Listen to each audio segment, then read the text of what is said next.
HiSec Buyback offers a 90% GDA anywhere in HiSec. Simply go to hisec.evebuyback.com, appraise your items, create a contract, and get paid quickly. Welcome to Talking in Stations, a podcast about EVE Online. I am your host, Abbie Rova. Here with me tonight is Shen. Say hello, Shen. Hello, hello. I have Nick Bison as well. I think he might be AFK right now. Yep, he definitely is. Nick Bison will be joining us. But the star of the show, back again from last week, is Ravandel from RavWorks. How you doing, Rav? Hello, hello. I'm doing very well. Thank you. Awesome. Thank you so much for coming back again after being on the show last week. No problem. I think we have our second part to do here. Yeah, so sorry about the title there. I'll have to get that changed later on. But we're actually here to talk about capital manufacturing. So last week we had, I guess, a bit of a chat about manufacturing, kind of Tech 1, Tech 2 stuff. And so Rav is back again to talk us through capital manufacturing, just because, I mean, it always was a little bit different, but since the industry changes in April, it's become completely reworked and kind of reimagined. So I guess to help try and pick apart the minefield that is capital manufacturing, we have Rav back. So thank you so much for coming back. No worries. I hope I can be a beacon of light, I suppose. To say it very sassily. It's certainly a lot more complex than it used to be. And I see you already have the Tree viewer open, which is a part of the website that I have built for all sorts of industries that have an EVE Online. And it is certainly, though it's still a little bit messy in my eyes, it is certainly very useful for trying to figure out how to do capital manufacturing, or just in more advanced manufacturing in general. Because essentially what it does, it shows you a layout and a hover over mechanic where you can see what goes into what and with what quantities, etc., etc. So it's really nice for figuring out all the steps that you need to do to get to a certain end product. And also what we'll discuss a little bit later is you'll see that the various components are categorized typically. So certain components need mainly, for example, normal minerals. Other components need mainly the R4 moon goo, so the more simple moon goo. And some other components need, for example, all the higher level moon goo or all the wormhole gases. And depending on that, you may decide to focus on a subsection of the whole ordeal. Yeah, I think that's, the big changes previously to this for the entire history of EVE Online, capitals were made with Tech 1, or not Tech 1, but just minerals, plain old mining ore minerals, and that was the bulk of the inputs. Now they went through that, I don't know, that intermediary step of the minerals went into the parts, the capital components, which went into the ship. But essentially you could very easily mine everything you needed, so they were less complicated than like a Tech 2 ship, even though a hack, a Tech 2 cruiser is a lot smaller and looks less complicated than something like a Revelation or a Hell or an Aeon or something, right? Yeah, that was quite confusing actually, but it all, much like structure manufacturing actually is still right now, is that essentially everything was done in the same steps. You just needed a little bit of different amounts of everything to build various components, but each component needed all the same materials essentially. So the mental process of building a structure is essentially like how capitals used to be, which is actually easier than building Tech 2 or Tech 3 items, which, when you look at how and the difficulty level in the game to acquire them, as in how much they're worth, it's a little bit counterintuitive. So to that extent, the changes that they made with the industry changes for capitals make sense. Makes sense that the more the end game ships and things to have are more complex to build. However, as somebody in the Twitch stream has already said, capital manufacturing right now is not really a thing you do for money at all. And that is due to the industry changes recently. Yeah, we were just looking at this before the stream went live. Rav, do you have it there handy? Yeah, I sure do. Let's have a look at my. All right, sure. This one, I think. Yeah, that's the one. So, do you want to just explain real quick what we're looking at here? All right, is it open on the? It stream? is. All right, cool. So what we're looking at over here is a part of my website again, which is the profit margin section, in where you can enter in all sorts of items that you want to build, and with what material efficiency, and then using your industry setup where you've told it like, okay, yes, I want to do reactions. No, I don't want to do reactions. Yes, I want to build fuel blocks. No, I don't want to build fuel blocks. I'll buy them instead, etc., etc. Anyway, with the website, you tell it first once how you build various things, and then given how you build them, it will compute everything that you need to do and also the profit related to doing it. So for example, here, with my usual business, I tend to do T2 manufacturing. So I have a lot of various of the ship hulls that I tend to build listed here, and it will tell me, okay, these various ship hulls have a certain profit margin if I were to build them according to how I should build them on my config. And of course, I've got my config set up to how I do it in reality. Anyway, so long story short, I've currently set up a configuration which is like the utmost efficient possible setup you can reach. So that is with a fully rigged T2 Sotio, it is with a fully rigged Tatara, it's in a system where you have pretty low job costs, etc., etc. And then given that configuration, and given that I want to do all the steps involved from all the steps of reactions, all the wormhole gas reactions, everything else, etc., etc. I want to do all those steps. What is the cost in building the various capitals right now? And this is an overview essentially. So over here, I've added a lot of the various capitals that we can build, and it will tell us at least the cost.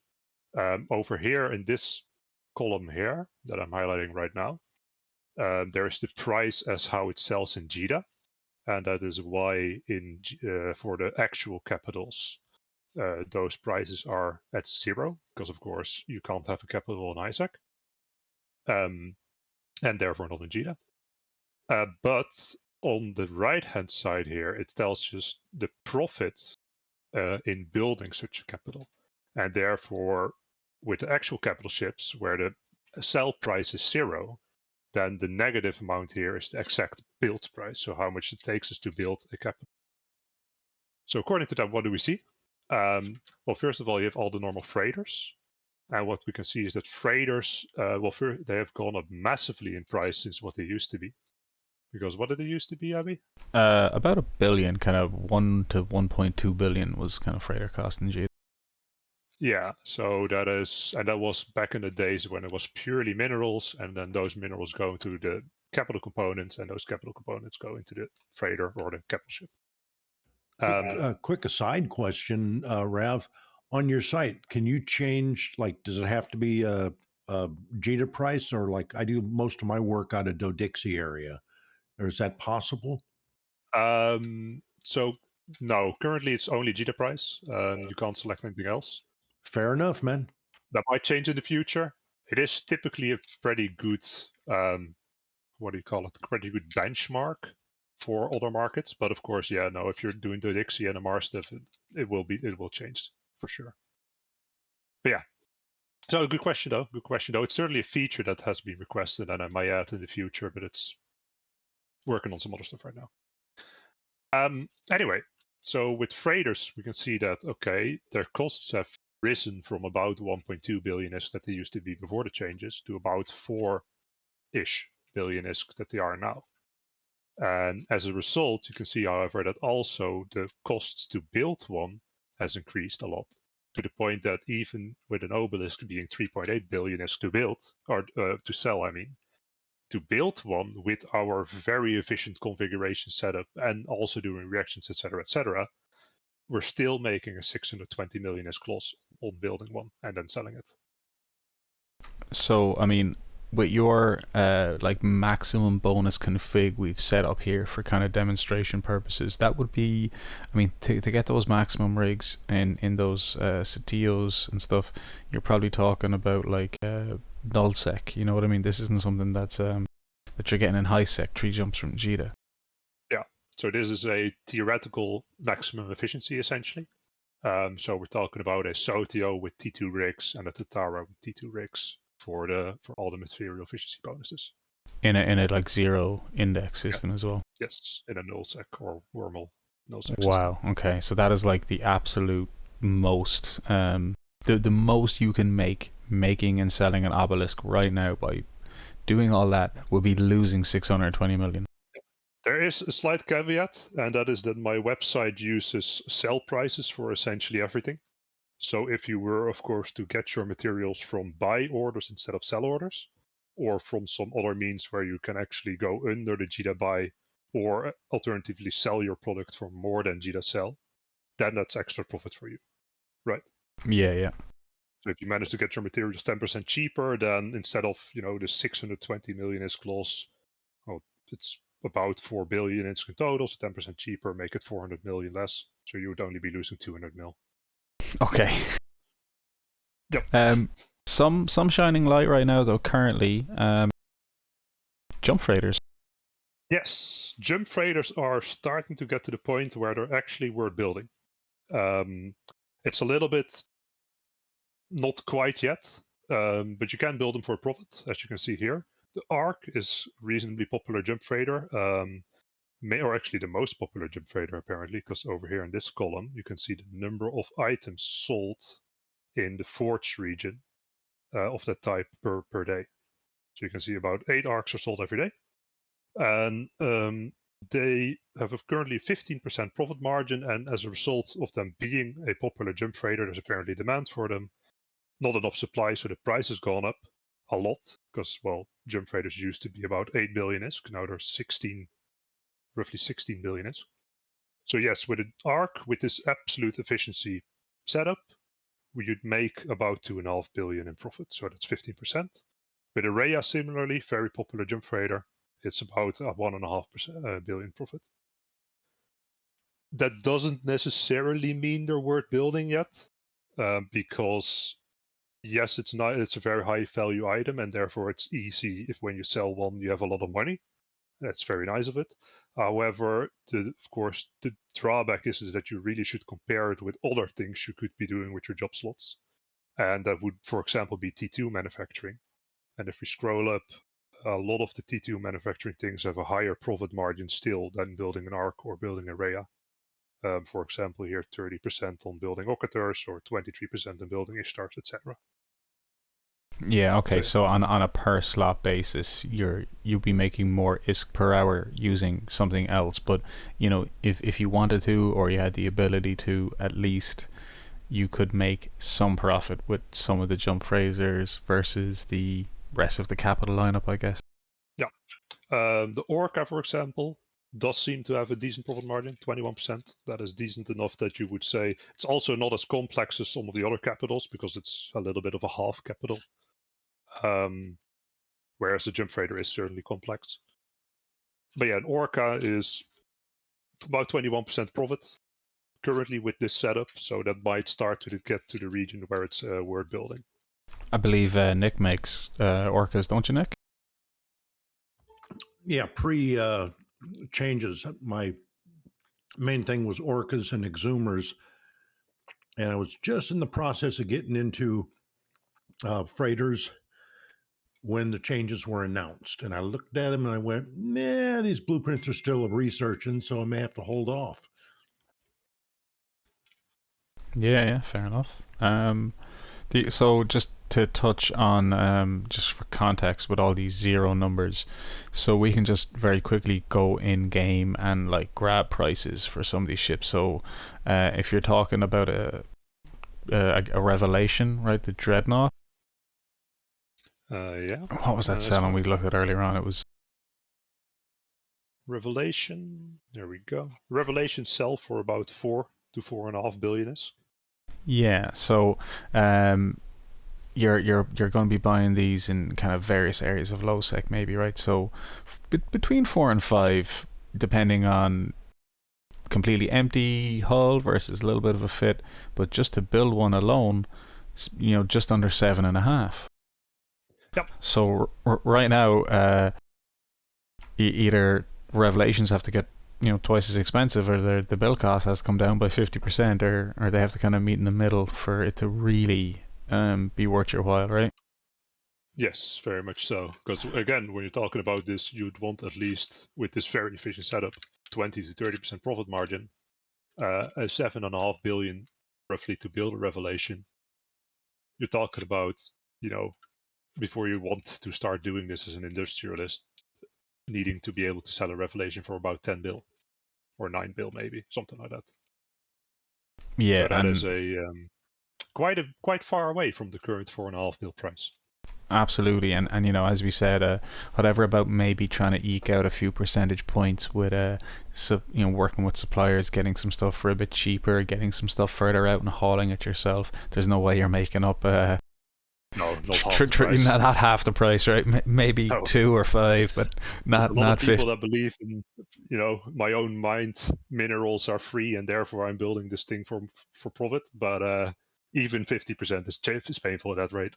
Absolutely, yeah. The my math people. And again, like, this carries over. So we were looking there at Nix's right now, according to that tool, just under 80 billion to build a Nix, and the hulls were what, 32? Yeah, 30, 35, let's say. Yeah. So again, kind of has to double in price there. Just to touch on the Titans. I mean, wow. At a build cost now, I just like to preface this by saying that, like, you could not buy all of the materials on the market in one go if you wanted to, like, build one of these Titans, right? Like, what is that? What is that item? The core temperature regulator is like the capital, or the battleship version, and that also goes into the capital core temperature regulator. These have kind of been. I can open up the tree viewer real quick and show that. So if we look at Avatar, and then we zoom in, and this is let me actually get the version that is live that has all the pictures. So if you look at the Avatar, you can see that we need 40 capital core temperature regulators. So a normal capital needs 1 of those, and an Avatar needs 40. If I remember correctly, a Super needs maybe 10, but I'm not entirely sure if I'd have to look it up. Anyway, so an Avatar needs 40 of these capital core temperature regulators, and each of those in turn require about 500 core temperature regulators. Or maybe just 200. No, 250 if I'm correct. Yeah, 250. Yeah. And also what we can see, which is a little nice thing here, is the capital core temperature regulator is a large part of the Avatar. Capital core temperature regulators are built using the standard core temperature regulators, of which you need 250. And those may require the bulk of your water demand over here. 98.5% of the total water demand goes into the core temperature regulators. And also well over 90% of all the basic moongoose that you need, the R4 moongoose, to build your Titan, go into this core temperature regulator as well. So that is part of this system where, okay, if I want to build a capital, then the particular components are categorized essentially in which sub-parts of the materials they need. And in this case, the core temperature regulator is the component that needs by far the most of the Mungu materials, or the R4 Mungu materials.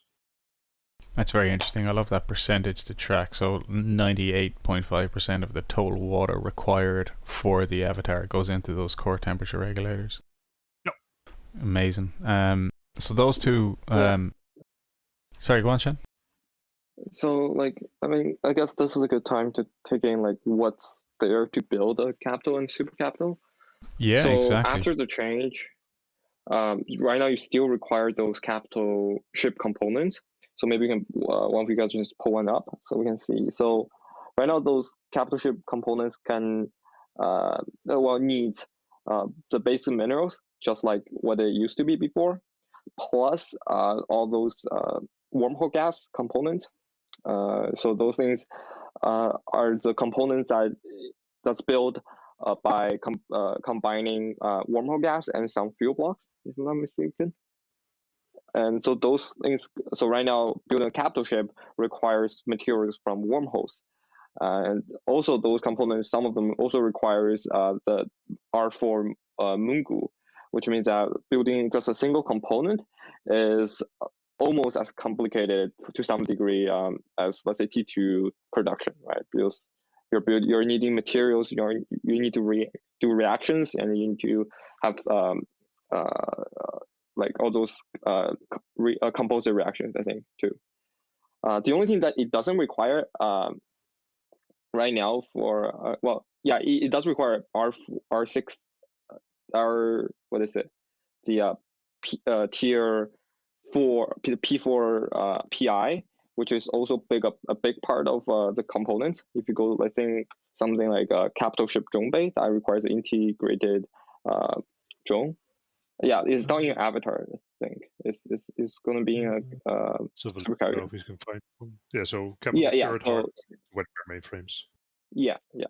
So it requires PI, requires Mungu, requires wormhole gas. So other than that, there's also the requirement of the usual, like the extra things that you'll see for after the new change, which is the what's called the life support backup unit and the auto integrity preservation seal. So those two things are required basically from battleship and up. So that's battleship, dreadouts, carriers, titans, super carriers, all of those. Yeah. And those things, same thing, PI, like the water, and reinforced carbon fiber, which is, I think, a protective component. I think that's what they called, which means that they require like carbon fiber and like all those other materials. Other than that, and there's the big things I guess talk about, the capital core temperature regulator. So that's another big thing in both capitals and super capitals. So I think a capital ship usually require one of them, but the super capitals require something like 40 for Titans. I think 10 or 20 of them for super carriers. I don't remember the exact number. And also another thing for super capitals, and this is special for super capitals, it's an enhanced neural link protection cell. So this is only, I think this is only required, or not. Wait, I think this is also required on capital ships as well, right? If I remember correctly, the normal one is required for caps, and the enhanced version is required for super caps. Oh, okay, yeah, that makes more sense, yeah. So, and those things, the special thing about that is it requires materials from exploration loot, which is the kind of loot that you get from covered up or the improved data sites that spawns in HiSec, LowSec, and NullSec. I think Wormhole is some as well. So those things. So CCP can just basically control the amount of super caps in the game by just reducing or increasing the amount of those special things in the. Yeah, so if I remember correctly, don't quote me on this because I haven't done the exploration myself, but if I remember correctly, the normal or the exploration loot that you need to build a capital is from nullsec and known space areas, but but additionally there's a few that you only need for the super caps, and I believe that are these 4. And if I remember correctly, one or some or all of them you need to specifically obtain from wormhole space exploration sites that don't appear anywhere else in the game. Yeah, I think Yeah. there is some split between the HiSec and maybe the HiSec low sec drops, then the low sec and null sec drops, and then like the null and wormholes. One thing is actually, sorry, so it's one capital core temperature regulator for dreads, 15 for supers, and 40 for titans. Okay, there you go. And they've really kind of become the sticking block, right? These are like these are I don't know how to say it. These are like a stopping gap. They take so long to make. Bottleneck. The bottleneck. Yeah, bottleneck. Thank you. I mean, like if we look at the market, you know, to buy out 10 of these or 40 of these is quite a big deal. There is some places without them. So yeah, you can build some, or you can buy some capital core temperature regulator on the GDA market right now, but no, there's not enough to build. There's maybe enough on the market to build one super, I think. Yeah, there's 14, I think, there by my count. So just one shy to build one super in the, GDA main marketplace. So. Yeah, but of course that is due to the fact that it currently isn't worth building them. So the components for building these capitals aren't available, right? Yeah, if you look at it, the price of one of that capital core temperature regulator is about the price of a carrier or dread right now on contract. So it's definitely not worth building it. That's a very good point. Do you want to spend 3.8 billion for one of those ingredients, or get a hull for kind of 4.5? Yep. It doesn't make sense. So yeah, I guess like right now, you know, there's not no one's really out here building a lot of these ships for profit like they were up until the industry changes. The huge amount of production where everyone put in all these jobs before the industry changes has just created such a supply that the price can be kept low, and also, you know, there's a certain point where people won't pay above X amount for a ship, right? So, you know, if I said to someone, okay, tomorrow dreads are 20 billion, a lot of people probably just will stop flying them, you know, unless there's some capital PvE sites that pay a lot of money using them. Yep. So which are potentially coming. I don't know how much they pay, but there is something coming along their that line. pay right now is really crap, at least on CC right now, but I don't know. I think they're going to change it, but we have to wait and see until they come onto TQ. Right. Yeah, so right now, if you really want to build a capital for profit, like there's a small handful that you might want to look into building. The jump freighters and orcas. Yeah, jump freighters and orcas. Anything else kind of not worth building. Not even close. That being said, though, of course, well, as we can see roughly, you need, before these things become profitable to build, you need like almost a halving in the cost to build them, or a doubling in the price, or even more in the case of supers and titans, maybe. So with that in mind, of course, scarcity is/should still be ending, and we don't know what is on the horizon in that perspective. For who knows, potentially in the future there might be a, let's say hypothetically, a change where wormhole gas or known space gas all of a sudden gets way quicker to mine because maybe there's a new gas mining hull or whichever. And of course, that could massively change the availability of some of these resources and therefore the price. So that would be one thing that might change the price for these capitals and make them cheaper to build and or sell. The other thing would be that the other side of the aspect is, though, of course, that currently nobody is really building Titans at all for profit or in general even. So as a result, the materials to build a Titan are very cheap. And for example, or relatively cheap, let's say. As in we can expect them to go up if nothing changes, but Titans become super valuable and people will need to want more Titans, then the price, the materials for those will also have to go up if nothing else changes, right? So specifically to look at that, one of the things that has been introduced since the industry changes is these exploration components, right, that you get from wormhole space and whatever else. And then when you look at that, when you look at an avatar and how expensive it is to build an avatar, you see, okay, it's about 240 billion is to build this avatar. Sure, but because nobody is building them yet, the demand for some of those materials is not related to the avatar anymore. And as a result, for example, all the supercaps components, they are actually kind of cheap on the market because nobody is building supercaps, and therefore there's no demand for them. So these really high-end exploration items that you need to build a capital, like these enhanced electroneural signaler or nanoregulation gate, whatever, it's only like about a billion ISK of the total 240 billion ISK of price to build the capital actually goes into these 4 exploration items. And that's because simply nobody's using them yet. So a little tip, I guess, if I was an explorer who was out getting some of these, would it make sense to maybe hold on to them for a while before I sell them? If potentially, it all depends. We don't know. Yeah, yeah. I don't know to what extent it's going to, what amount of time it's going to take before capitals become worth it.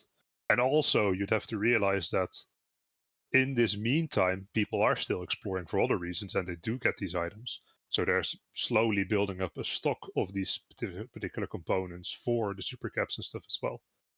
So you'd have to wait for supercaps to start being built again, new ones to start being built again. And then on top of that, you have to wait a little bit before the actual stock that has built up in this past half year since the industry changes of those supercap components to be depleted again as well. Yeah, that's a very good point, actually. Don't take financial investment advice from me. I'm not an investor. If you want that, just go to Ozzy. He's great. So ask him, I guess. Someone asked there in chat. Very good question, actually. How much will it cost if you get the components for the capital core or the components to build the regular core regulator needed to make the capital core? Will it be cheaper, but still a lot of hauling and time needed? So I think what he's asking there now is, would it make more sense to build the core temperature regulator and the capital core temperature regulator, and I guess sell them? Sell them on the market. Yeah. So probably. I specifically. Sorry, good. I put the core temperature regulator into the tool.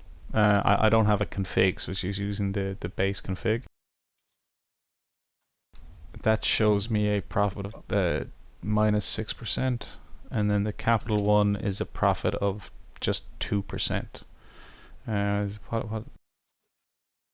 I need to go to my local version here. 1 second. Core temperature regulator. Yeah, so according to this, a core temperature regulator is about 23% profit currently with this very efficient setup. You can add a capital version as well real quick if we want. Capital core temperature regulator, maximum material efficiency, there we go. That is 30% profit apparently, assuming you can sell it. Wow, okay. So that's a huge difference between the base industry config that I was using, right? Mine were -6% for the core and 2% for the capital. So with the maximum efficiency and like really good bonuses from your structure, it is profitable to make those components. I strongly suspect you would have not a problem selling the core temperature regulator. You can check the market like amount per day in JITA to see how many sell per day, but I don't think you'll have a problem selling those. The capital ones, apparently 2 sell a day in JITA. So, yeah, you see, I mean, it's about, it's not a lot, but it is of course about 6 billion, 7 billion ISK a day. Yeah, that's not bad. I mean, if you can be lucky enough to get one sold, or you know, 2 sold, or however many you make, Certainly profitable. Probably a lot of hard work, right? Because certainly for the capital core temperature, there's a lot of hauling involved. There's a lot of the size of some of the PI and some of the gases, and I mean, right, all of that has also become part of the bottleneck. So with building capitals, skills is going to be a big part, right? So Yes. So for building any capital component, for example, it requires the capital ship construction skill. So that skill also requires, I think, advanced industry, right? So if you look at that. So how it? Sorry, go ahead. Go ahead. So how it roughly works with the capital components is a lot like it works with the T2 components. And that is, you need some of the science skills that are quote unquote related to that item at a certain level. And then in T2 manufacturing, you typically need, for example, hydromagnetic physics in this case to level 3. And for also mechanical engineering to level 3, which in turn means that you need science 5, power grid management 5, and et cetera, et cetera. With the capital components, now with the changes, not only they made it more complex, but also they made the skill requirements to build them quite a lot higher. So now every single of these science skills that you need to build the component, you will need them at the highest level. So that is typically to build one of these capital components is, if you were to just train for that particular reason, you're talking about like a 50-60 day train, something like that. And then, of course, in total, I think there is something along the lines of 10 of these level 5 skills. I'm not entirely remembering the exact number, but I think there's something along 10 or so of these skills that you need to have to tier 5 to be able to build all the capital components, along with also advanced industry 5 and some other stuff. So the skill requirements have gone up quite a bit. Yeah, but for building the ships, right? So for all the capitals, it requires capital ship construction skill to level 1, right? And depending on the type. So I think with a Charon, with a freighter, it's level 1. I think with something like a Rorqual, if I remember correctly, it's level 3. So all capital ship components, all capital ship modules, freighters and Orca requires level 1. At level 3, it unlocks the blueprints for carriers, dreadouts, fighters, and fighter bombers as well. So those fighter bombers are the anti-capital or the heavy fighters, essentially. And for level 4, it unlocks super carriers, jump freighters, and Rorquals, and level 5 requires unlocks Titan. So under EVE University's wiki page, if you go to manufacturing, there's actually a section at the very bottom talking about capital ship construction. I'll open it real quick. Yeah, this is actually one of, like, not alone did they change the amount of, like, the inputs, so adding these new reactions, adding these new gases.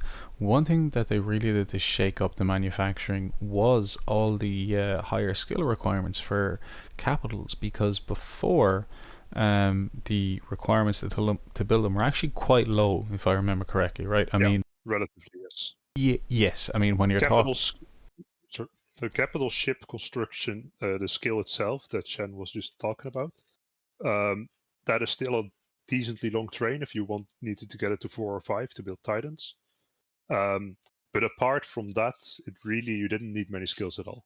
Right now, actually, the most of the skills involved with building capitals is actually building the components. These science skills that I were talking about a little bit ago. Yes, yeah, not the actual ship skill itself. And actually, if you are going to be building something like that's one other thing. So you should Sorry, just a quick roundup. I guess if you're building the hulls, there's going to be a certain amount of skills you will need for that hull, and that will kind of carry over for a lot of hulls. And then when you're building the components, there will be some base skills you will need, like Science 5, Industry 5, Advanced Industry and stuff. And then you will need a specific skill for different various components. So you might need a different science related skill for the drone bay than you would for the armor plates, than you would for the navigation computer or something, right? Yes, yeah, that's so that system is very much copied in how it works with Tech 2 manufacturing, actually. Yeah. Every component is related to a couple science skills. With Tech 2 manufacturing, you need level 3 with those. I think with Tech 2 capital manufacturing, how it used to be with jump freighters, you need level 4. And now with these capital components, the new ones that have changed since, introduced since the industry change, you need level 5 with all the related science skills. And by the looks of it, if you're talking about a capital component that is needed for a super, like a super carrier or a Titan, then there's more skills related to them, and therefore you need to have a few more of these skills to level 5 to build this particular component. Yeah, so for building them, not only requires skills, but not all facilities can build them, right? So for the components, you can build them in an Abbie, and also you can build the ships in an Abbie for just building the regular capital ships. But once you undock from the Abbie, you can't dock back to Abbie. So you have to, let's say, warp to a Fortizar and dock up there, or NPC station, or Keepstar. For super capitals, you can only build them, like final assembly of a super capital, you can only build them in a Sotio, and you have to have a local, like iHub upgrade. I think it's called the super capital manufacturing array or something like that. That's going to allow you to put in the job. And also, once you undock from a Sotio in a super cap, you can't dock back into a Sotio. So that means you have to either warp to a Keepstar, NPC station, or get tethered somewhere. Yeah.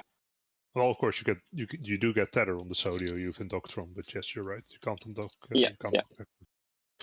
I think the big thing there is that specifically for your supers, and by that I mean both super carriers and Titans, you need that SOV upgrade. So they can never be built in a low sec system or a high sec system. While if you want to build your Orca, you could actually either build your components, like your capital construction parts, or your do the final assembly on the hull itself in an NPC station in HiSec. That's no problem. Or low sec, wherever you want. Or even in wormholes if you want to like build some phoenixes in a C4 wormhole or something, right? It's no problem. But supers and Titans, you need that iHub upgrade. Yep. That's very much. So yeah, so other than capital ships, we're also going to talk about, I think, capital ship sized modules. So those modules, so they have T1, T2, meta, and factions. There's like 4 different kinds of, let's say, a same one. So for example, we have the shield extender, right? So there's a T1 version of that. So that one there's blueprints on market that you can buy. That basically made out of T1 minerals, just like the components or the capital ships that used to be, or just like any other like T1 shield extenders from all the other levels, right? So from frigates to battleships, they're all different sizes. For T2, so it requires this for the T1 base, and the T2 BBC, you need to invent it from a T1 BBC, and after that you need more fight. You need, I think, some sort of T2 components to make that, and I think requires some sort of PI as well, right? To make the T2 variant of the shield extender, for example. I don't believe it needs PI specifically. But go, yeah, but just go. Everything else is right. I mean, you can check on shield extender. I think maybe it's the capital shield extender too. Let's have a look. Maybe I'm not as well versed in this in capital module specifically, so let's have a look. Capital shield extender. Oh yeah, you need some form of pi. That's right. Oh no, yeah. So that's like, I think a special item, that's the hydrogen batteries. But for example, like say the capital capacitor booster, that one requires superconductor, which is one of the PIs. Same thing, I think, for the cap battery as well. Yeah. Yes, you're right. Yep. Yeah. So that one. Yeah. So that's T2, and there's meta. So meta modules, this is the special thing about capital ship size modules. All the others, from frigates to battleship, from small to large, all of their meta variants drops as a loot in ratting. So no matter it's HiSec, low-sec, null-sec, when you rat in an anomaly, they drop meta variants of those modules. For capitals, they don't drop from rats. So what you can do is, so there are BPCs seeded on markets, just like any other, BPOs that are seeded on market, just like any other BPOs that you can buy to make those meta modules. So to make one, first of all, you need the T1 base variant. So that's a special thing I think a lot of people didn't know before. So you need the T1 base variant plus some other components. So for those components, if you just go to ETH Marketer, it's under the name called named components. So in there, there's, let's say, the enduring components, the precise components. So those ones are going to different sort of meta variants. So there are the let's say the compact armor repair, the compact armor plate, and things like that.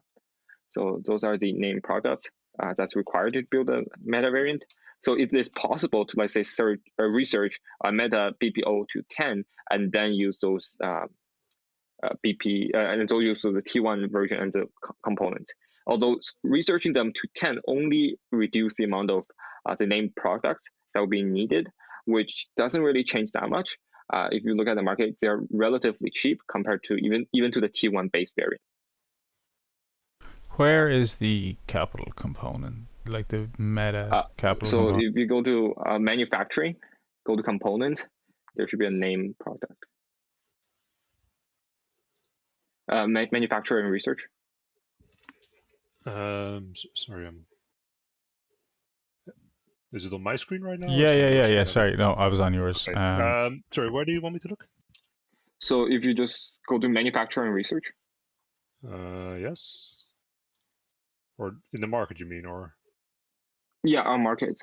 But so just go on. There's a regular one. Don't search up anything. Yeah, manufacturing and research. There should be components. Yep. And there should be. Let me see. Or go to materials, I guess. Materials. There should be. There should call named product. Yeah. Yeah. So those there. Yes, so yeah, so those things are required in the. So here you can see that this ample conductor, which is a named component, which, where did you say you get them from again? So for those things, they drop from capital rats, NPC rats in nullsec. So capital you can get them at the end of a Haven spawn. You can get them at the end of a Sanctum. And it's possible to get, let's say, super carriers and Titans as well. So those things all drop the meta variants, the components or the materials that's required to build. And I didn't follow this entirely. Do these only, can you only get these meta versions by building them, or can you also obtain them by dropping like you do with? You can only get them by building them. There's no drops from rats. Different from chipcap components. That's fascinating. So also to build them, it requires capital ship construction 1. Gotcha. So that's another skill we mentioned before. So the last one will be the faction variant. So the faction variants of ship modules, let's just take the shield extender. That's the most simple one. That one, there are 2 types of shield extenders, I would say. So one is the what we call the Navy one, or the Concord one. So the BPC for the Concord Capital Shield extender, it comes from the LP store from DD, I believe. So those DD BPCs, you can trade them with ISK and LP. So those LPs are the LPs that you get from farming Shen incursions, for example. So those you need the BBC and some P4 PIs plus the T2 variant of the based module. So building a faction one, you need the T1 to build the T2, and then you need the T2 to build the faction. So that's the Concord one. And the other option that you have is the True Sensha one, I believe, the True Sensha Capital Shield extender. So that one, the BBC for that is very rare because it drops from the faction NPC rats. So there's a difference between regular capital NPC rats and the faction ones. So for example, a regular rat will be called, let's say, a Sensha's Dreadout or a Garista's Dreadout.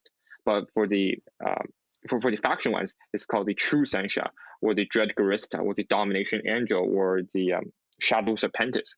So if the name, there's a special name before the faction, that means it's a faction Dreadout, and it's much harder to kill. It has much higher bounty, and there's a chance to drop the BBCs for the faction capital ship module. That's amazing. I have encountered one of those in my EVE period, though I don't do ratting that much. But yeah, it's pretty funny when you get them. Sadly, and those requires, those are extremely rare. So usually people don't use them. People use the Conquer one. So they have same attributes, but the Conquer one is much cheaper and much more available compared to the Pirate faction variants of those modules. Right, because the blueprint copy can be kind of farmed at LP in a way, rather than just relying on complete RNG from the mob drops. Yeah, and if you think about it, like right now, Sensha incursions are earning more ISK, right, to some degree, than like ratting at some days.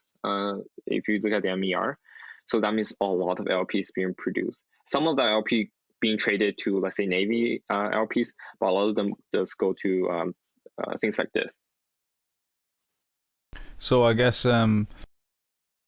the capital class meta variant modules are the exception that breaks the rule, right? So while in everything sub capital we buy the blueprint original, it's the Tech 1 version, the Meta 0, and we can invent the Tech 2 and all the the compact, the enduring, all those meta variants in between that are Tech 1 are all random mob drops from rats. The capital versions are the complete opposite, where we actually can get a blueprint for the named capital component, and then we can build up that named capital component. And likewise with the Tech 1, Tech 2, and even faction ones. Do you know if those are built to any significant extent, Shen? It depends on what the modules are. So, for example, I think the what is it called? The guns. Sometimes they do use the meta variants. The problem with the meta variants is that it's a dead end product. So unlike the T1 or T2, let's say if someone on their Titans they use the XL cruise missile launcher, the T2 variants of that, if they have enough money or there's another industrialist who have the BBC, it is possible to upgrade them from a T2 to a faction one. But if you put a meta variant on that, it's dead. So you can either sell them back to the market or you have to keep them. There's no other ways to advance the product. Right. That's very interesting. That's a very interesting observation. The fact that while if you build a Tech 1, you can always use it for the Tech 2, and then the faction, the meta versions are locked and they're a dead end, as you say. Yeah, but the faction one is also a dead end, but the T2 is not. Usually T2 is, but in capital ship size modules, most likely they're not, because there's loads of Concord ones. Yeah. It's great. I didn't know. I don't build capital class size modules, so I actually didn't know about this until we were talking a few weeks ago with Kenneth as well. Really cool. Yeah, so a little bit history, I guess, on why the meta modules for capital ship modules is so different. I think back in the days, this is from Kenneth. I think I heard from Kenneth that CCP tried to make all meta modules work this way, but they only put out the capital ship size ones. And that's why we have those, but not the other like subcapitals, the small, medium, or large ones. Yeah, I think it was like a plan, and they implemented it with the capitals, and then a year or two later, as they get around, they ended up changing the system. Very interesting.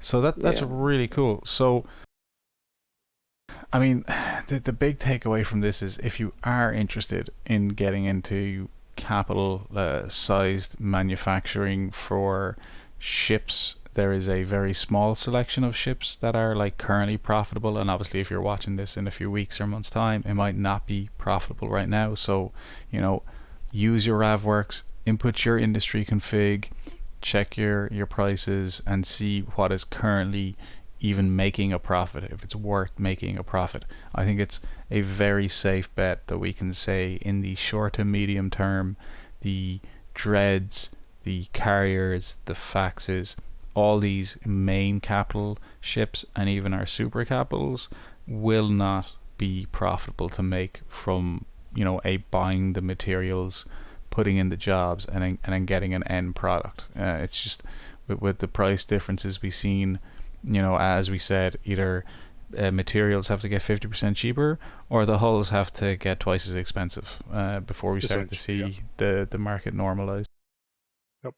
So if we want a little bit of a last thing that I made, I suppose, if you look on my screen right now, you'll see the breakup of the cost for the various materials in groups, what you need to build a revelation or an avatar. So in that aspect, when we're talking about, okay, where does the cost in building these from, and when do we can expect them to be cheaper? In this little circle diagram, pie chart, then you can see, well, okay, about a quarter of the cost comes from minerals, about a quarter comes from the R4 Mungu, about a quarter comes from pi, and about a quarter comes from the other stuff, which is wormhole space gas is about, 15%, known space gas is about 10% of the cost, etc. It's a little bit different for the avatar, but it's essentially the same story. So if there's going to be changes that change the availability of various resources in the game, for example, like I was hypothetically saying, assuming there's something that's going to make gas harvesting much cheaper, that gas harvesting becomes only 50% as much, then what we can expect that W space gas part here and the K space gas part here might shrink hypothetically by half. And then as a result, you would expect the revelation to be, you know, about 10% cheaper. Same with pi. If for some reason pi becomes twice as cheap, then you'd expect this hull to be, you know, 10 to 15% cheaper, etc. to build. Right, yeah. That's a very nice graph there to be able to see the breakup of exactly, you know, as you said, quarter minerals. Before it used to be like 100% minerals, right? Yes. Same with the avatar, just our plain old titanium and pyrite and whatever. Just our plain old asteroid minerals used to go in, used to be 100%, and now it's barely a quarter. Little caveat there. It's not the same minerals now as it was the same as the minerals it was then. Oh, that's a very good point, because they changed. Not alone did they add this new stuff, they changed the balance, didn't they? Yeah, so it's not like everything else got added on top and the other part wasn't changed. It is the minerals part was changed, and aside from that, all these other parts were added. So it is in fact a little bit less mineral, a lower fraction of the total cost. There's a lower amount of minerals that you need now, at least ISK-wise, and mining-wise as well, in hours of mined, to build a capital than it used to be. But that is, of course, by the price rise that we can see, that is more than taken up by the addition of all other stuff.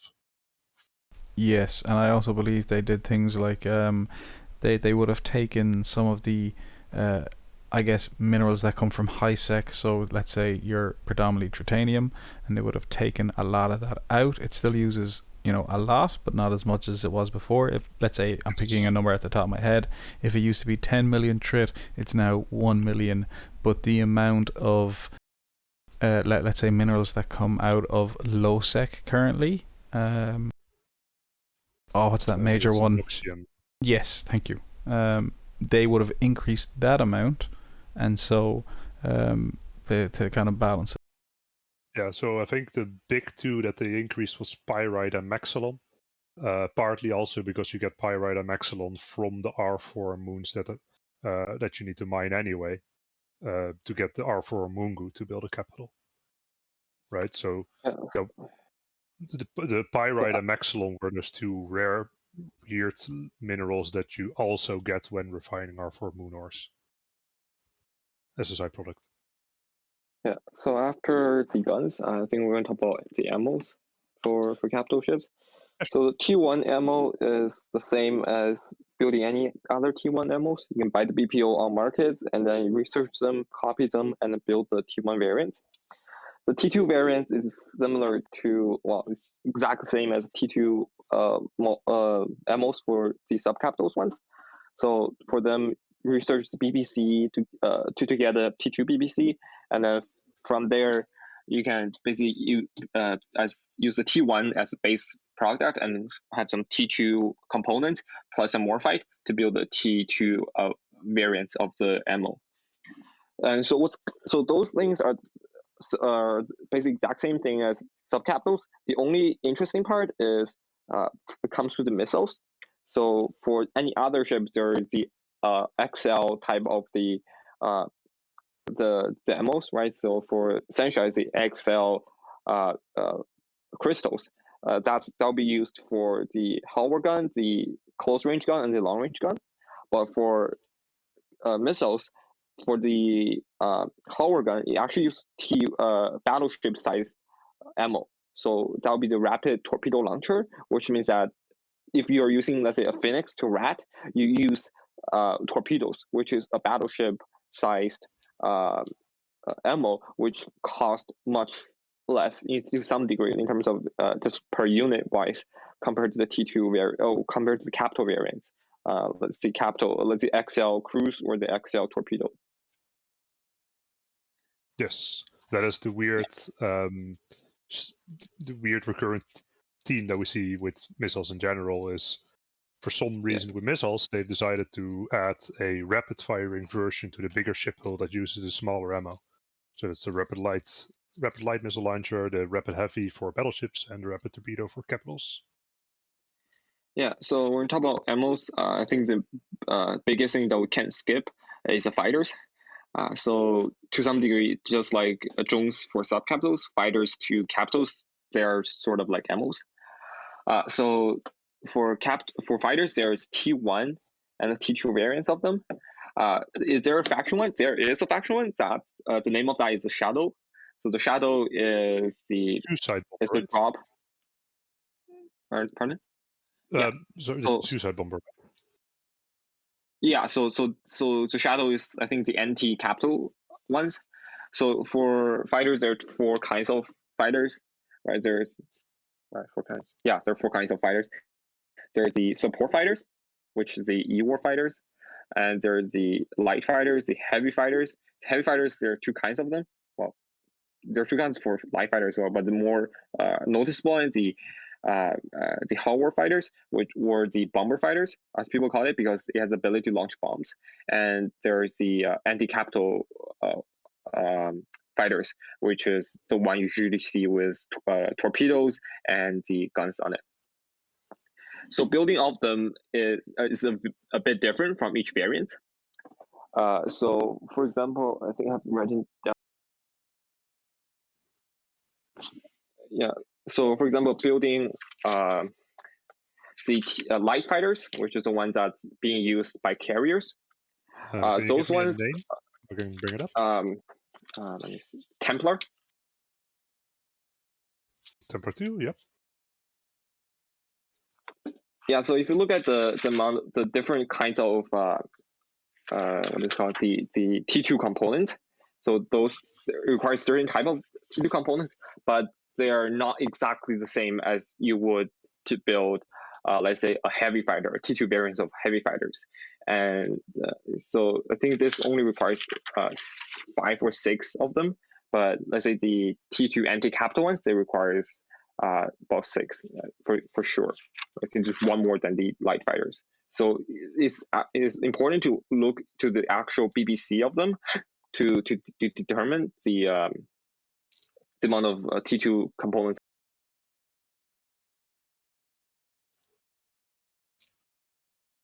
Yeah. Fighters are just like completely above my head. They are certainly used a lot, and from what I heard, that they are being eaten by those new the new capital sites. So we might see an uptake in the future when those capital sites come out, and assuming that they're worth running, and worth running in a carrier, we might see an uptake in their use as well. Though, to be fair, carriers are used quite a bit right now, I think, in home defense fleets as well. Relatively speaking. So building fighter also like the T2 variants. For the T1 variant, just basic T1 minerals. But for the T2 variants, you need the T2 components, the T1 base, but you also need PI, which is the guidance system. Yep. So that's a P3, I think, PI that you need for the fighters, and the Morphite, of course. So that's what's making a T2 fighter such a big pain, which requires a variety of materials and require a decent number of them. So this is similar to build a T2 frigate even. So if you build a T2 frigate for the same size, you can build, let's say, half a fleet, but for the same amount of money you spend, it requires a lot more attention, a lot more planning to do, but you may only be able to fill, let's say, 5 or 6 carrier worth of fighters. Yeah, that's a very good point actually. That like building a Tech 2 fighter is kind of closer to building a Tech 2 frigate or something. Because I mean, in the EVE universe, fighters are like little ships, right? They have crews and they're remote control little shippy dobs. So like it kind of makes sense that the complexity involved and the kind of range of materials would be kind of similar. Yeah, well, when you look at that, really, anything T2 essentially boils down to the same few steps, and that is right. So the reason that you need that this complexity is added with something like a T2 fighter, like the Templar 2, is, well, if you look at the tree view real quick, what you can see is, okay, for a normal Templar, it's just standard ores, standard minerals, built a normal Templar, but then you use that normal Templar to make the Templar 2. The same as you see with essentially almost everything in T2 manufacturing. You need the T1 version. And then on top of that, similarly with almost everything in T2 manufacturing, you need a few of the T2 components, right? And also in this case, some PI and of course Morphite you will need for T2 manufacturing. And of course, to make the T2 advanced components, it's always the same steps. It's always 2 steps of reactions. So that is what is called intermediate reactions first. Then it's anyway, it's 2 steps of reactions, and then making the component, and then making the T2 end product. So yeah, in the product planner you can also see this. There's first stage reactions, then there's the second stage, and there's the advanced components, and then there is the others, which is in this case the Templar 1, and then in the end you can build your Templar 2s. And what about? So just give you an idea of how many do you need per, let's say, carrier. So each carrier, there are 3 tubes for light fighters. Each tube can hold 9 fighters, and so that means that's 27 of them just in the tube. Usually you'll carry another set of 3 of them, so that's basically double that amount. It's 54, I think, right, for a carrier to carry them. And right now, what you're seeing on a tree view, that's only for 1 of them. You need to basically make 54 of them to fill up 1 carrier, right? And then if you imagine filling up, let's say, a quarter of a fleet of carriers, right? That would be somewhat of a nightmare, I would say.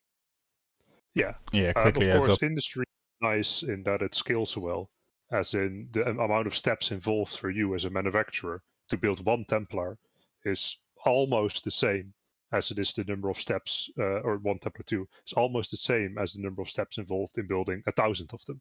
You just need more job slots, but the number of things you're doing, as in you're doing 2 stages of reactions, then components, then the end product, is essentially the same, right? And that is, so yes, you'll need more job slots, you'll need more characters. The physical different things that you need to do is essentially the same, and therefore skills.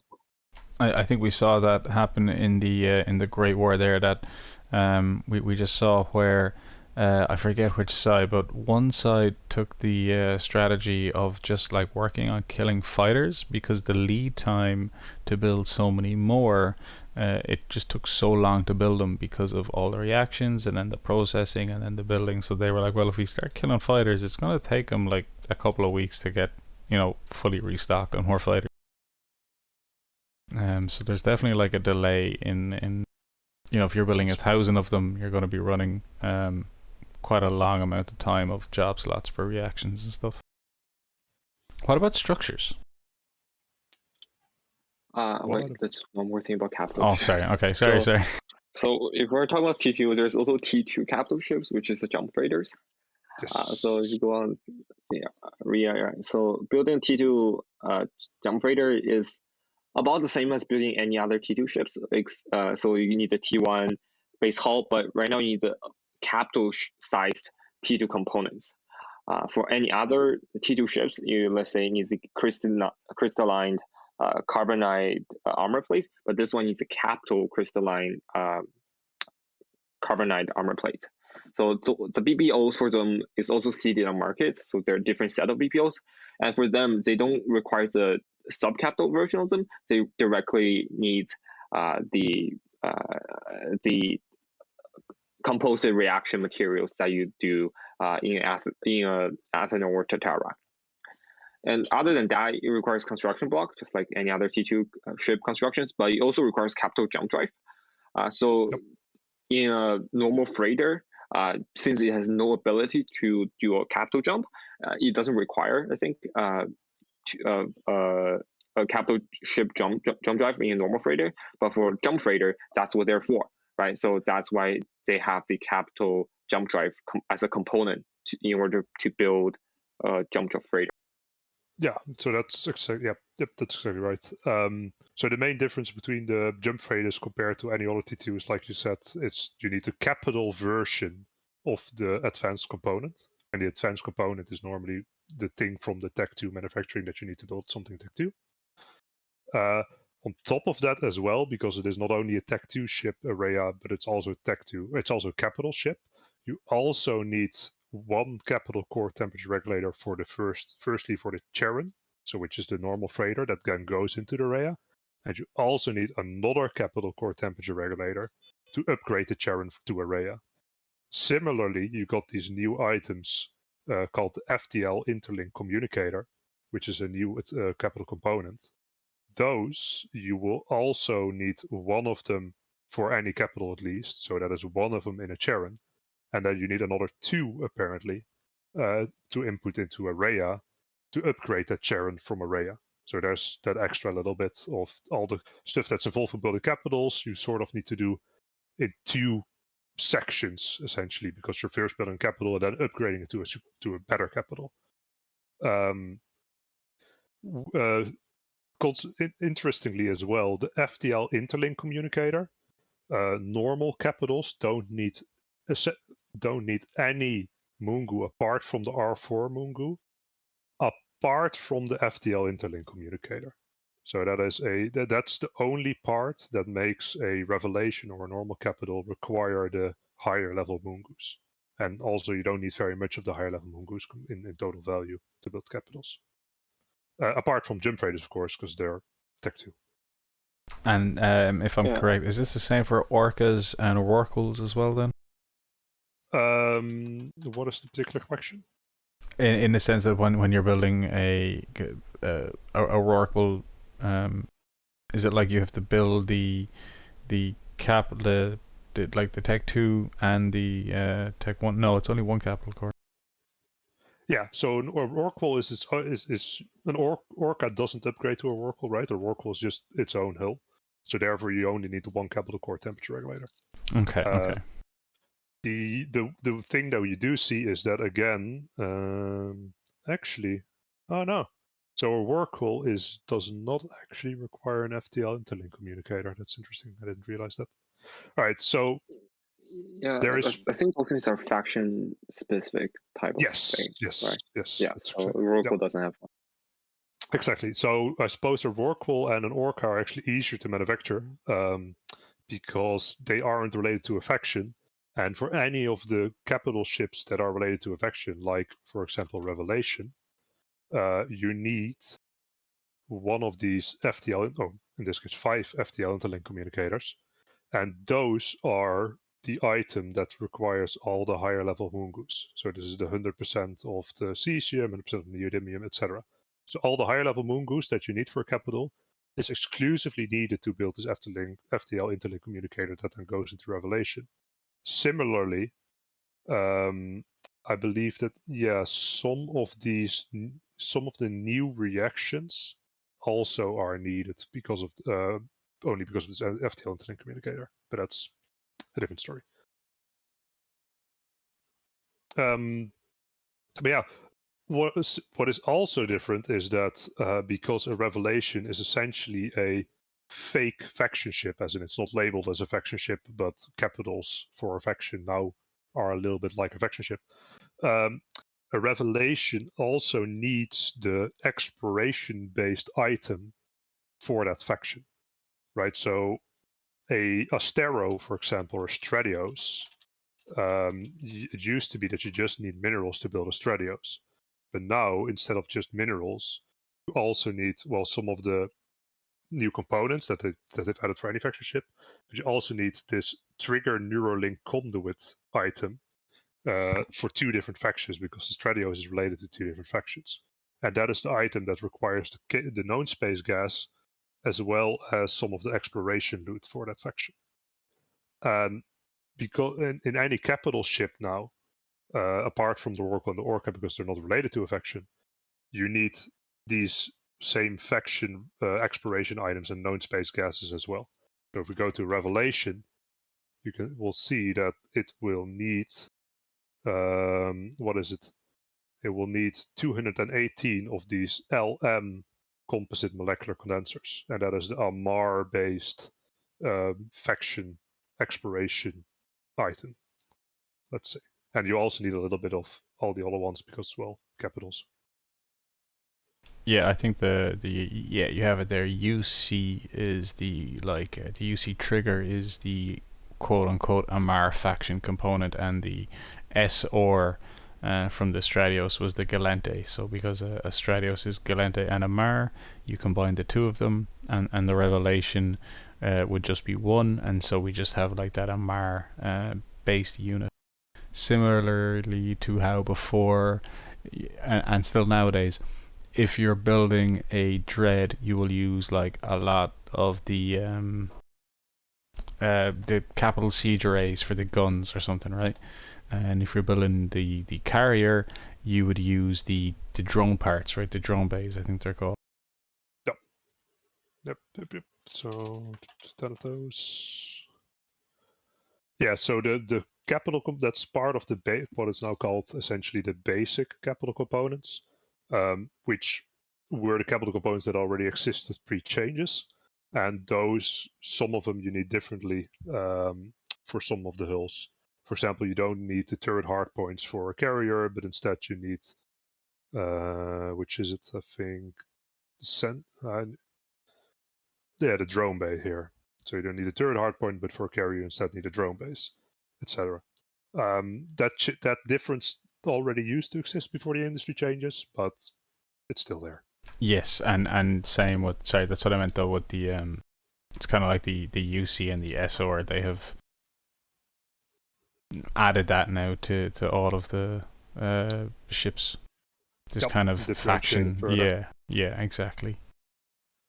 In terms of rigs for capital ships, they're essentially the same. The way you build it, the same thing as any sub-capital ships. But a lot of them do requires a lot more, well, as you expect, maybe a lot more materials, input materials than the sub-capital base variant.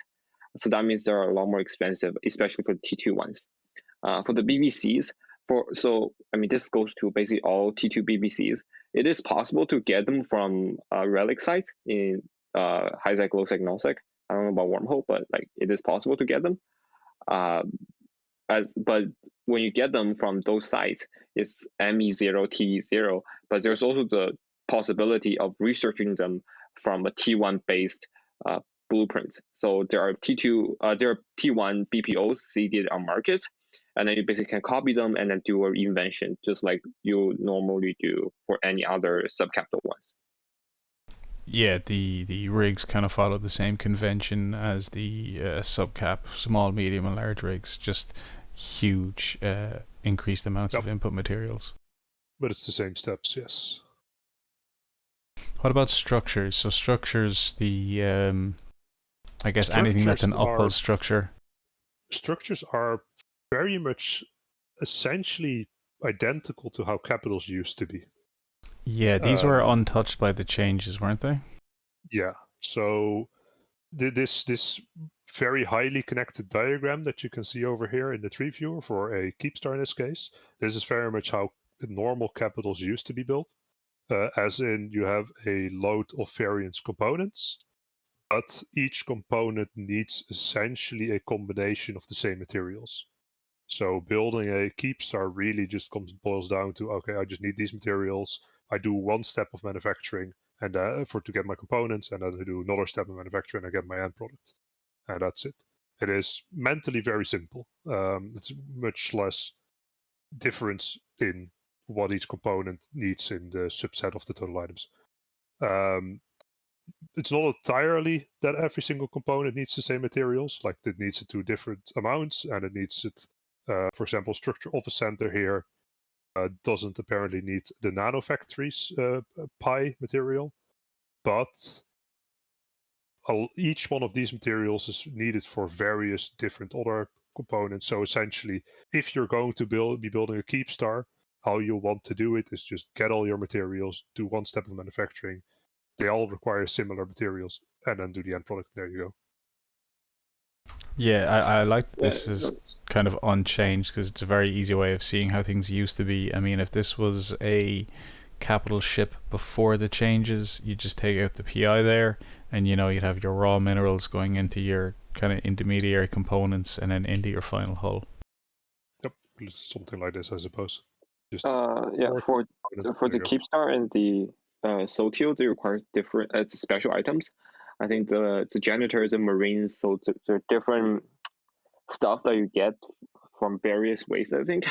So I think I got some of them from killing a capital ship rat once before. So for keepstar and Sotio, that's not really a bottleneck, but it's just something that's not included in other structures, let's say the Athenor or the Rataru. Yep. Another interesting thing to note with a keepstar is, well, let's take keepstar as an example, but I'm pretty sure it's similar with the other uphill structures, is if you're looking at building a keepstar, and you look at what are the stocks and materials I need to build them, you'll see that, okay, to build my keepstar, which is 120 something billion-isk to build, what do I need? Well, looking at this, you need about, let's call it 20 billion-isk in minerals. So about 120 billion-isk in total. You need 20 billion-isk in minerals.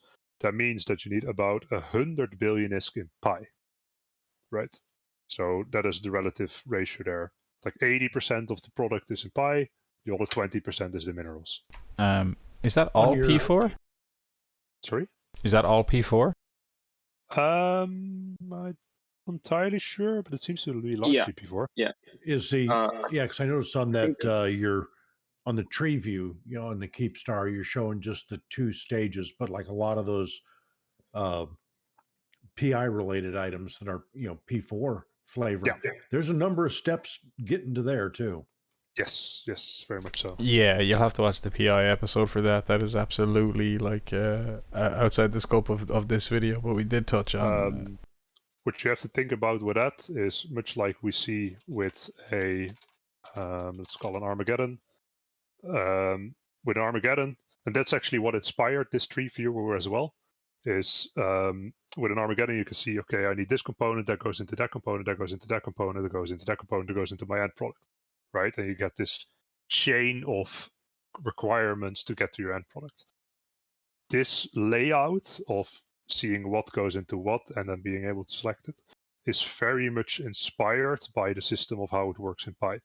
So with Pi, with a P4 Pi item, it means that there's 3 stages of Pi before it, of other lower levels of Pi that you need to combine in various ways on your planets to build a to build that level 4 Pi. So essentially, what you should think about is that one of these P4 Pi items here that is needed for Keepstar, there's essentially a 3 behind this still that's not visible because it's Pi and my website doesn't do Pi. But there's a 3 behind it still that has been done first to get actually this P4 item. So very quick, I just pull up what was probably your inspiration, and this is the hands. I mean, they all work like this, but as an example, hands.io. If we want nano. Is it your screen? Yeah. Okay. If it's on nano factories, that needs some P3s. It needs, those P3s are made up of P2s. And you need like one P1 there, like all the way straight to the nano factory. So this is kind of how PI websites were laid out for a long time. And I believe that was... I always love these graphs because it made it very simple to see exactly what I needed. So I presume that was kind of the inspiration for what you have now, which is your RAV work. I just essentially built a more involved, more complex, more capable version of the same thing, where it also keeps track of the amounts and what you would need with your config, etc. One thing, so like a Keepstar is quite large, 120 billion and 100 billion in P4. I believe what about an Athanor or something smaller, or an Astra House? Let's have a look at an Athanor.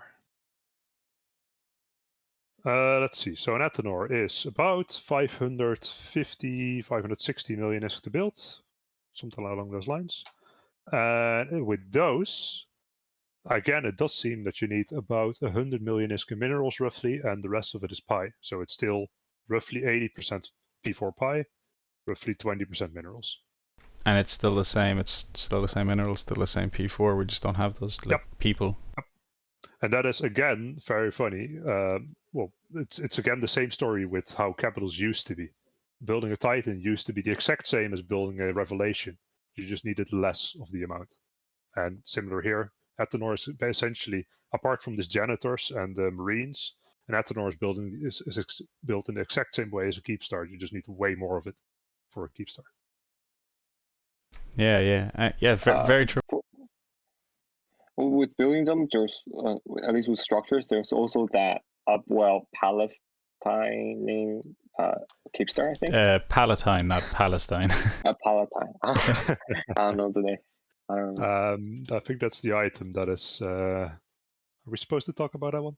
It's almost unobtainable. It's a fun thing, I guess. Yeah.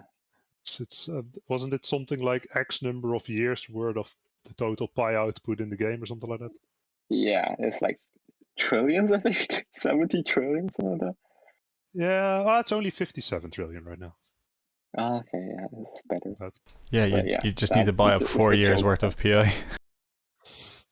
Yep. This is for anyone who doesn't know, this is the so anyone can have kind of, I guess, any amount of normal Keepstars. There is a blueprint for a special Upwell Palatine Keepstar.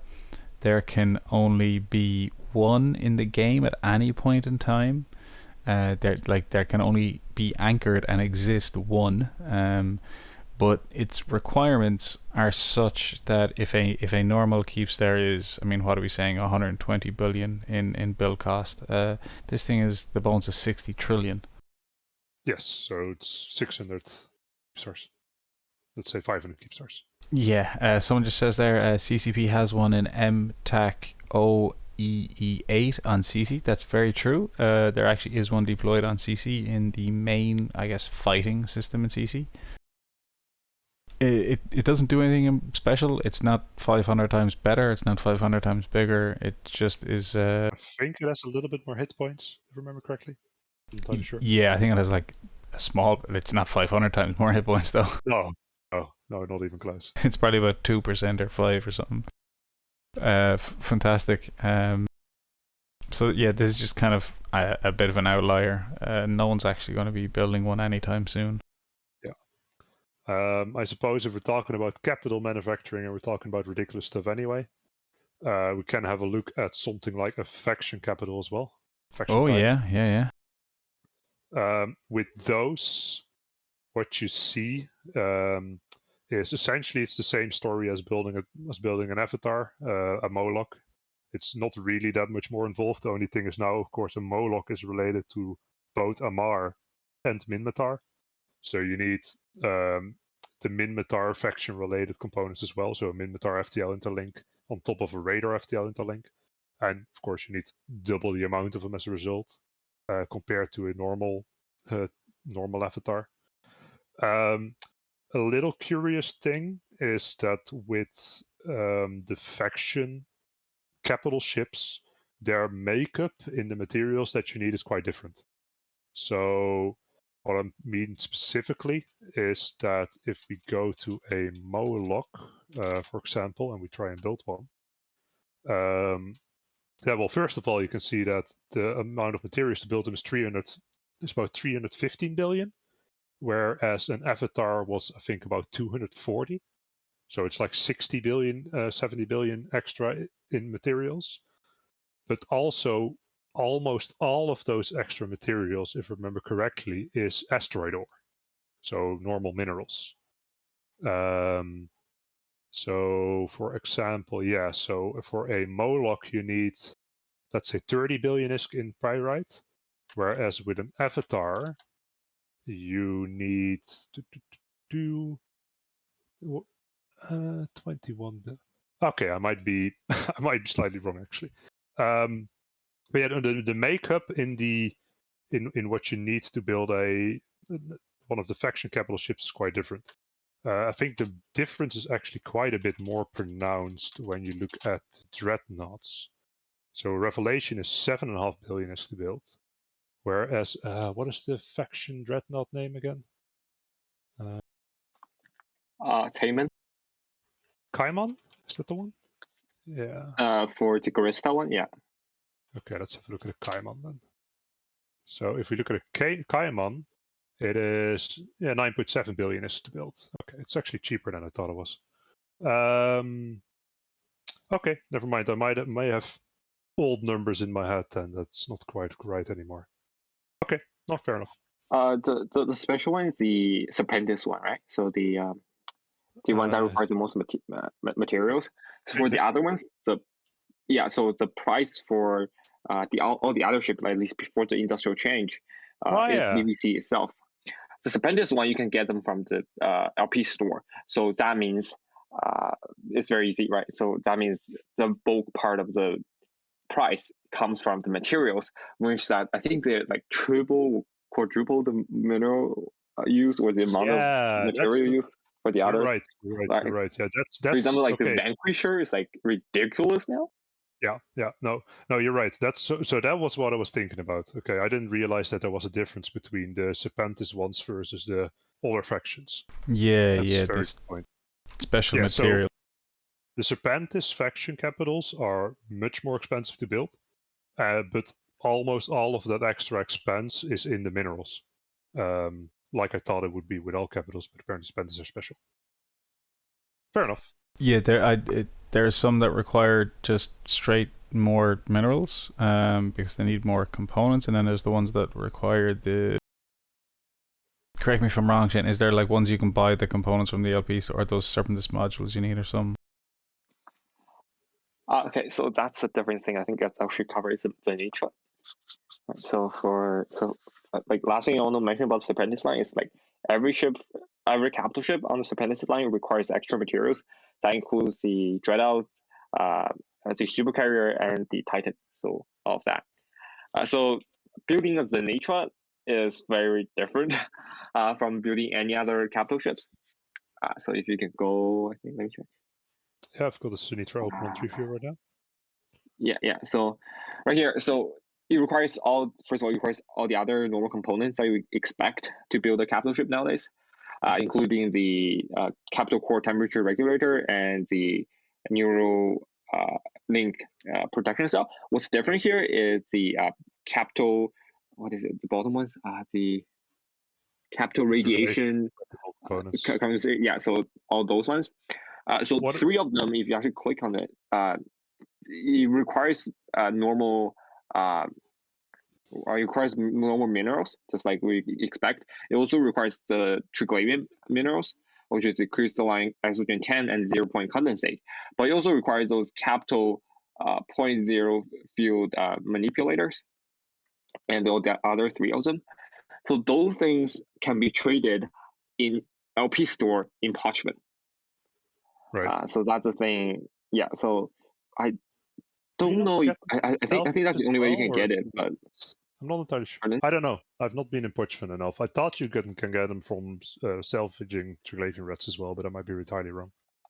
Yeah, I know for sure that you're able to trade them because I've been to Parchment and I've actually checked. That's one of the things I was surprised by to get it. So the Zenitra BBC has a chance to drop in the World Arc site, but it is also being traded in the LP store in Parchment. That's more of a more stable income of that.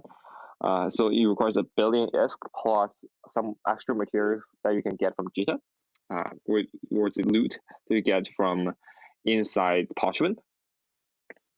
So for trading those special items, it's similar steps. So you buy the materials from Jita, or you get them from Parchment, or however, plus some little ISK, and then you get the materials. And then from there, with all the extra minerals, you can mush them into the component. Yeah. What is also interesting about building a Zenitra is, again, a Zenitra isn't really a faction-aligned ship. So as a result, we don't see the FTL component, right? So this Ammar FTL interlink communicator, or this Ammar exploration item that we needed. This composite molecular condenser. So for example, a Revelation needed like 200 of these to build the Ammar specific faction components. This one only needs the general one. And as a result, you only need very, very little amount of these composite molecular condensers. And by the looks, you don't need an FTL interlink communicator at all, whereas normally for any capital you do need them, apart from apparently Zenitra, Rorqual, Orca. Unless I'm missing anything here. I suppose, apart from that, isn't these components here, the capital ultra-Lydian anthropic mount, whatever, that we needed, that we're talking about, these materials that you get from the Poshvin LP store, isn't this very similar to building T2 Triglavian products? No, so it's completely different. So those ones you get traded from the LP store. The BBC of those components is also being traded in the LP store. For T2 Triglavian building, their materials are there from one second. Is there the Triglavian rat. If I may interject 1 second, can you only get BPCs for those components? Can you not get BPOs? No, there's only BPCs. Okay, that is very unusual. I didn't know. Anyway, yeah, go ahead. So that's a special thing about the Zenitra. So you can get BBC of them. I'm trying to find the page where I actually went there, and actually I did a bit of research on that, like back in the days before the change. And after the change, I was like, yeah, no, I'm not going to do that. So for the T2 Triglavian ships, first of all, you need the T2 ships themselves, but you also need to salvage from either sites within wormholes or the sites that outside of wormholes that spawns around the wormhole or in those minor victory sites. So that's how you build a T2 Trig ships. But for this one, you need to trade from. Yeah. Okay. So Okay. Gotcha. Yeah. So with the T2 manufacturing, as you can see here, you're not building the Trig specific components. You just obtain them from salvage. I think it was what you said, right? Yeah. So okay, I have it here. There are the 3 components, and so yeah, it's basically the same thing. All those same things you can trade with in the LP store will go into all 3 of the components. You just require different amounts of those. What else is different here? Okay, so the PBC itself requires 1 billion ISK and 50,000 of the interstellar navigation logs and 10 times the vessel core hologram. So that's the Zenitra PBC. The components, yeah, I think that's all. Also for the guns of the Zenitra, so that one is also very special because there's only T2 version of that, and there's no there's no meta, there's no T2 of them. There's only T1, and BBC from that can also be traded in the Posturing LP store. Alongside, I think building that is similar to build any other Trig weapons. So buying that BBC requires ISK and some of the like interstellar navigation logs. So that's the thing that you need to trade those to trade in those BBCs, the component BBCs as well. Just got a great comment there in chat. In Pyfa, a Keepstar without fit is 202 million EHP, and the Palatine has 405. So it's basically double the hit points. I didn't realize it was. Yeah, I didn't realize it was double the hit points. That's pretty cool, but not really for 500 times the cost. I don't think I'd be. If I could afford it, I think I'd rather have 500 Keepstars. No. Pretty sure that's right. It's like with a jump freighter. Some people like getting tanky jump freighters, but I'm like, okay, if it's gonna get hit, it's gonna die anyway. So it's not like that double the hit points is really gonna save it. Yeah. as long as it'll get blown up by a couple of tornadoes or a super or something, I mean, it's gonna die anyway. Thank you so much. Is there anything else we need to touch on for capital manufacturing that we might have left off the agenda this evening? I think we had a pretty extensive talk. I cannot think of any particular examples myself that we missed. So I think that's it. That's amazing. So that is the end of the second part of the manufacturing talk in this industry series we've been doing, specifically talking about capital manufacturing this evening. If you have any questions, feel free to drop them in the comments of the YouTube. Join our Discord. We have an industry related channel. Rav hangs out there, so DM him and bother him with your questions, or if you have a suggestion for his tool that he's working on here. Rav works, any ideas or tips and tricks you'd like. Every single suggestion is implemented the next minute. Don't worry. Yeah. He reads and follows through on all suggestions that are given in the suggestion box. Very quickly as well. Well, listen, I don't really care how long you take, as long as you keep churning out great tools like this. The community will be happy to use them, and it's fantastic. So it's a credit to you. So thank you so much. Thank you. Thank you for the compliments. I'm currently working on a expansion of the tool as well. That is going to help with capital manufacturing a little bit, as in it makes the layout a little bit nicer, as well as it's going to include. You're going to be able to include the costs and the overview of what you need to do with invention on the production planner and on the profit margin tabs as well, because that is a missing feature right now that I've noticed. But anyway, that's upcoming. It will probably take a couple of weeks still, but it will be around the corner. Fantastic. Well, definitely jump back on and show us how that works when you get it up and running and it's finally ready for a public release. That'd be cool. Yeah, that'd be a nice idea. Yep. Excellent. So once again, I am Abbie Rova, your host, here with Shen, Nick, and our amazing guest Ravandel for giving up his time to come on and talk to us about capital manufacturing. Thank you so much for watching. I don't know, fly safe, fly dangerously, have fun, and yeah, get out there and maybe don't get capital manufacturing, but maybe a couple of jump freighters would be a good start. Jump freighters. Yeah, orcas. Maybe soon oracles. We'll see. Yeah, maybe soon, depending on what happens with the industry changes next month.